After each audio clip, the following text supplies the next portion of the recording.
Talks is our way. We ask that you, the employees, just give us your wisdom. Share your message with the world, and Kurt will record it and put it on YouTube. So we want to hear your message, whatever that is. Our next month's speaker is going to be DJ Shabir. He's going to be giving us his wisdom. It's my pleasure today to introduce our outgoing CFO, Geoff Lahaie. So, and then, well, you know Geoff, he needs no introduction. Geoff. Hi. Okay, I'm going to talk to you today about being first gen. So a first gen college student is a student whose parent or parents did not complete a four-year college or university degree. So that is me. I was raised in a small town in northern Michigan. Sheboygan is a very rural community. When I was growing up, the two biggest employers in town were the paper mill and the hospital. My mom's a nurse. My dad worked at the paper mill. When I was in 7th grade, a teacher was talking to us about the importance of school. And he said, the days of graduating from high school and going to work at the mill are over. You need to do well in school and you need to go to college. So as a snot-nosed 7th grader, I thought he was wrong till I was in high school and I could see the writing on the wall. I knew he was right. So I talked to a high school counselor about because I had no idea about going to college or what to pick or where I should go. And the high school counselor, he looks at my transcripts, he says, "You're good in math and science, you should go into engineering." So in the big flood of email, once you take the ACT, your mailbox, or at least that day in the mail, it was actual mail. I took the one from Michigan Tech, which is a lot like OIT. It's an engineering school in northern Michigan, where they average 156 inches of snow per year, just in case you're wondering, with sometimes over 200. But I decided to go to Michigan Tech, not knowing about this whole college experience. During my first year at Michigan Tech, I decided I didn't want to be an engineer. This was not for me. Their two main programs at Michigan Tech are engineering and forestry. And I wasn't going to be either of those, so I had to transfer. But I had a problem, my GPA. So being first gen, not knowing how to study. In high school, I did my homework on the bus or in the cafeteria at lunchtime while talking to my friends and had decent grades. But that doesn't cut it in college. So I had to learn how to study. I had to work at it. I had a 5th grade teacher that once told me that I wasn't the smartest kid in class, but I worked so hard that I made myself competitive with the smartest kids in class. So I used that nugget to drive me. And in my 2nd year at Michigan Tech, I brought my grade point way up. I was able to transfer, and I went to Western Michigan University, which had a lot more options for me. I gravitated towards business, and I chose finance because it was still, I'm strong in math, and that was a math-intensive program. When I graduated, I took a job to pay the bills. First gen, you gotta pay the bills. I took it as custodian at a uniform manufacturer. Happened to be an opening in the office after a few months. I got that job. I wanted to be promoted, so the only thing I knew I was good at school. I started on my master's, and then I was promoted. So while all this is happening, I'm working 40 hours. I'm working on my master's, and I fell in love, and I got married to another first-gen person who didn't have the opportunities that I had. So Jeannie she's smarter than me, but she never had the opportunity to go to school regularly.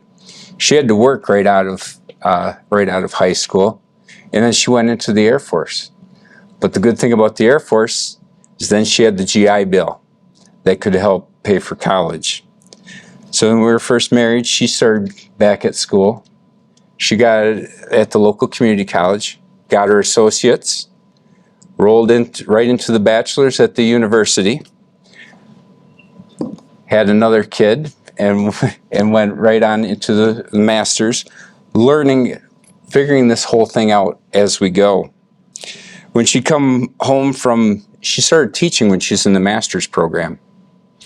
And what I would see when she would come home is that she was so excited about teaching the students, and it was more than that. She would talk about how she would change the way she was doing things so that the students could learn. So she was adapting. She was learning how they learned to help them. And then I thought back of one of my professors once said, "I'm here to teach the B and the C students that go out into the world and apply what they learned. The A students, I don't worry about them. They're going to be right up here." Jeannie's an A student. So I said, "I think you should apply for the PhD program." And she says she applied just to shut me up. And she got in. And then she continued teaching while raising 3 children, the whole first-gen experience, and graduated with her PhD.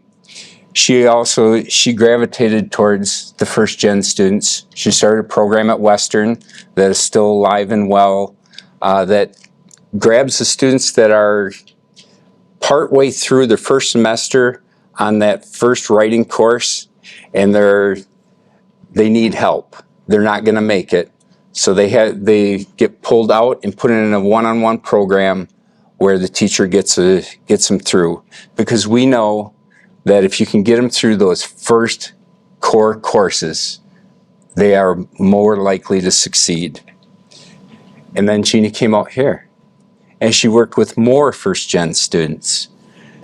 And now she continues back in Tennessee at an even bigger school, working with more first-gen students. So at Western, she was working with inner-city Detroit first-gen students, which are different from Klamath Falls first-gen students, which are different from Jackson, Tennessee first-gen students. But we first-gen all have similar issues. You don't know what you don't know. I didn't know how to pick a school. I didn't know how to sign up for classes. I didn't know how to declare a major, what classes to take, how to study, and that not all professors are equal, and that you have to find the professor that you can learn from. You get lukewarm support from your family when you're first gen. They want you to succeed, but not too much. Not too much. They want you, don't hang your hat higher than you can reach. When you get a degree, studies show that you're most likely going to move away from your family and your community. So the family and the community, they lose somebody that's important, and someone who would have helped both the family and the community. But that is part of being first gen, and it's part of getting a higher education.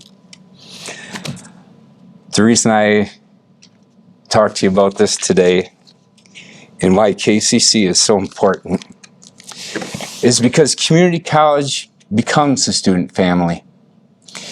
We teach them where to go and what to do. And all the research says that the relationship with students and faculty is the number one reason students are retained. And if we don't teach them how to be successful, they don't have anywhere else to go. So from a couple of first-gen kids, I want to thank you all for what you do. And you guys make a huge difference in a lot of people's lives. Thank you.